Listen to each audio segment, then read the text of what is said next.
Michael here with another awesome week in LEGO news featuring LEGO's huge mistake, Hogwarts Express, Gringotts coming soon, Batman reveal, 90th anniversary exclusives, the biggest LEGO store ever, and could we finally be getting LEGO Ratatouille? And a huge shout out to everyone for absolutely blowing up last week's video. And I'll kick off another round of the weekly giveaway. Just subscribe and leave a comment about this week's news. And of course, I'm back with LEGO deals from Amazon and across the web, so if you want to pick anything up to support the channel, there's links in the description below. First up over at Barnes & Noble, they've got a bunch of sets 25% off, even including some larger sets like Bowser's Airship and the City Town Center. Next up over at Walmart, if you spend $50 on select sets, you can submit your receipt to get this free mini 90th anniversary castle. Over at LEGO, they've got the Pirates and Treasure VIP add-on pack with purchases over $50. Plus, you can get the Yoshi's Fruit Tree Polybag with LEGO Super Mario purchases over $40. Over at Amazon, the Mandalorian and the Child Brickheads are 35% off, and the LEGO Minecraft Villager Raid is 34% off. LEGO City School Day is 16% off, and the LEGO Friends Main Street Buildings is 15% off. LEGO Ideas Treehouse is 24% off its new price with coupon. Plus, they've got even more sets at their older prices. If you want to pick up any of these deals and more and support the channel, there's links in the description below. Next up, LEGO made a huge mistake this week sending an unrevealed set, the new Hogwarts Express, to someone in Australia when they had ordered the new Knight's Castle, which effectively forced LEGO's hand to officially reveal the set. The Hogwarts Express Collector's Edition has 5,129 pieces, will retail for $500 starting on August 31st. The build, which depicts the classic train and platform 9 3/4, is 132 scale and is 46.5 inches in length. And compared to a person, the set is massive. At this scale, the train looks simply amazing as it sits atop this display track, which does not scale with any LEGO track. The main engine looks great with its design tapering towards the front, and there's a tender car with lots of great detail. And you can insert a crank to actuate the front wheels. The final car is the passenger car with multiple compartments. In the first compartment, we can see Harry, Ron, and Hermione when they met each other in the first movie. And just above, there's a quote from Hermione Granger where she says,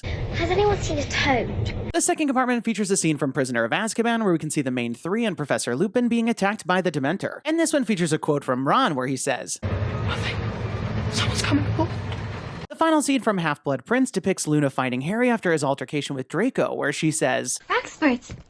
Your head's full of them. and each scene features a light brick which can be pressed from the outside. The other major build is a section of the platform 9 3/4, which looks so exceptional with all those large arches. And tucked at the bottom is a UCS-style display plaque. Here at the center you can recreate the final scene from the 8th film where Harry and Ginny send their two eldest off to Hogwarts, where Albus asks, Dad, what if I am put in Slytherin? and unique to this set is an 8x16 tile recreating the ticket to Hogwarts. This set also includes a whopping 20 minifigures from across 4 films. From the first film, we've got the train conductor and the trolley witch, plus Harry, Hermione, and Ron with the dirt on his nose. You've got dirt on your nose, by the way. From the third film, we've got Lupin, Ron, Harry, Hermione, and a Dementor with lots of great prints. From the 6th film, we've got Harry, Luna Lovegood, and Draco Malfoy, and I love his suit. From the final film, we've got older versions of Harry and Ginny Weasley, plus their children, Lily, James, and Albus. And finally, we've got the Ravenclaw and Hufflepuff students with awesome torso prints, and it's great to see more students reflected in this set. While the $500 price tag may turn some people away from this set, it's a stunning display piece and a really epic build. And I personally can't wait to see it when it comes out. This set also represents the last Harry Potter set coming from LEGO designer Marco Spezza, but over on his Instagram, he may have given us a hint of what's next. As when asked who's going to design Gringotts then, he said the project is in very capable hands, don't worry. Marco's designed the ever-popular Diagon Alley, and many assumed that we'd be getting a modular expansion to include Gringotts. And while a set based on Gringotts has been long rumored, we've gotten no official word. But this comment feels like a glimmer of hope. Not to mention that Gringotts and the dragon were even featured in the new Leicester store opening, but more on that later. Next up, thanks to a foreign retailer, we got our first look at the 4+ set, Batman vs. Harley Quinn, which includes 42 pieces and is set to retail for $10. This set's pretty similar to other recent 4+ sets, but looks pretty nice. The build for the Batcycle features printed tiles with the Batman logo on each side, plus that great piece at the front for the headlight. And while Harley will have her hammer, I'm not too sure she can get away on that skateboard. This set includes 2 minifigures, with Batman being the exact one we've gotten before, and Harley being mostly the same, but it does feature a brand new hairpiece with the colors swapped from the LEGO Batman movie version. And in other superheroes news, Costco revealed a brand new 2-pack called the Infinity Saga Collection. And while it's $110 on their website, you can find it in store like I did for $100. The Iron Man armory is normally $90, and I Am Groot is normally $55, so buying these two together saves you 35%. So if you're anything like me, this felt like a no-brainer. Next, this week was LEGO's 90th anniversary, and there's a lot of news to talk about. First, as I mentioned earlier, there's an exclusive promo at Walmart, where you can get a free LEGO 90th anniversary mini castle when you spend over $50 on select building sets. And once you make your eligible purchase, you'll be able to upload the receipt to their website. The build for the mini castle itself looks really nice, and of course is a great throwback to the classic yellow castle. I like the look of the yellow castle with the red drawbridge, and sitting at the center is what seems to be a printed Nexo shield with the 90 Years of Play logo. And the base features all sorts of landscaping and a river, and this set's a must-have for me. And if you want to pick up this exclusive and support the channel, there's links in the description below. Also, to celebrate the 90th, people lined up around the block for the reopening of the Leicester Square store, which is now the biggest LEGO store yet. The reopening event was pretty exciting with the Leicester store mascot and even the cake that they built over at LegoCon. And thanks to the site Bricksfanz, they've got lots of interior photos of this amazing store. There are tons of store builds from Harry Potter, including the aforementioned Gringotts builds, plus Diagon Alley, and lots of fun characters from the movies. Not to mention there's also a large-scale build of James Bond and his Aston Martin DB5, which makes a cool photo op. And like most recent stores, there's a minifigure factory, mosaic maker, and pick and build station. But unique to this store is a full history and museum section featuring all sorts of facts and artifacts from across LEGO's history, which looks like something you'd see over at the LEGO House. And speaking of the LEGO House, you could actually pick up the wooden duck set at this store too. Plus there's other exclusive items featuring Leicester, the store mascot, and some other fun London nods. And be sure to check out Bricksfanz for even more awesome photos. The store also had some opening promos. First, they had that newer style store opening set, plus an exclusive I Heart LEGO Store Leicester Square tile. But the one I'm most jealous about is this LEGO delivery truck. And from Brickfans, we can even see photos of the new set. The delivery truck has a great look, even though it's built on one of the 4+ truck bases. And that especially comes down to the printed LEGO logo on each side. Plus, there's a hatch on the back where you can unload the boxes for the sets. And the set comes with a delivery driver and 2 boxes. This seems like it would make a fun addition to your LEGO city, and I'm pretty bummed it doesn't look like I'll ever get my hands on one. And speaking of things I'll never get, thanks to some LEGO designers on Twitter, we got our look at the LEGO 90 Years of Play Timeline board game, which is exclusive to LEGO employees. Inside the main box are multiple decks of cards, each with a LEGO fact. And you use these cards to test your LEGO knowledge by placing them in chronological order. The designs for the cards look super nice, and while I may never get this game, maybe a LEGO designer will let me play. Next in LEGO Ideas news, there were 5 more projects to 10,000 supporters on the platform this week, so let's break everything down. First up, we've got Ratatouille, Let's Open the Doors, and if this project looks familiar, it's because it's its 3rd time hitting 10,000 supporters. The main build is a modular-style building of Gusteau's restaurant from Ratatouille, and it's expertly recreated, especially all the interior sections, which has a lot packed in. There's the main dining room and kitchen area, plus an apartment upstairs, and even the rat restaurant. As a huge Ratatouille fan, I would love to get this as a real set, but these modular-style projects somehow never seem to make it through, but I'm keeping my fingers crossed for sure, hoping the 3rd time's the charm. Next, we've got Motunui Rises, the Bionicle tribute set. This build aims to honor the Bionicle theme by recreating the GSR Motunui, and I love how they use system bricks to recreate a Bionicle design and capture the GSR's massive scale. Bionicle fans have been clamoring for a set like this, and I think it'd be a great way to honor the theme, though we've seen Bionicle projects make it through and not get selected. Next, we've got Ed and Edna's Scrap Junkyard, which you may remember is the home of Jay and his parents from the Ninjago series. On the whole, the designer did a pretty nice job recreating the junkyard and the vehicles that sit throughout. Not to mention, I love the sign and the large Fangpire robot. While I think fans would love this set with the Ninjago Legacy line around, I'm curious if this would make it through. Next up, we've got Sea Turtle, which is a nice sculptural build recreating the sea turtle. The designer did a really nice job capturing all the unique shapes and facets of the shell of the sea turtle, and I think this would make a really stunning display piece, especially with that unique base, which features unique builds for all of the coral and a UCS-style plaque. On the whole, I think this would make a pretty interesting set, and I'm keeping my fingers crossed for it. Next, we've got Working Log Flume Fairground Water Coaster. While we've gotten other fairground attractions from LEGO, we've never got the water-based rides like this one, and I think it's pretty cool with its chain lift mechanism. There's some nice detail and theming to this project, and I really admire the mechanisms that they put in place to make it work. But as we also have the Fairground collection, I'm curious about this one's chances, but as always, we're just gonna have to wait and see. So there you have it with another awesome week in LEGO news with some really epic reveals like that Hogwarts Express. After getting to see the Leicester Square store, I really gotta make it out there sometime to see it in person. But I guess the Walmart mini castle will just have to keep me happy until then. Be sure to leave this video a thumbs up down below if you're as excited as me, and don't forget to subscribe because I'll be back next Saturday with even more LEGO news. And let me know your thoughts in the comments down below. What did you think about all the stories? And which one are you most excited about? And now now we've got this week's giveaway winner. Congratulations, and be sure to email me from the About page on my channel so we can coordinate about the prize. And if you want to enter this week's round, just leave me a comment about this week's news. You must be a subscriber to win, and definitely turn on notifications to find out when my next video is posted,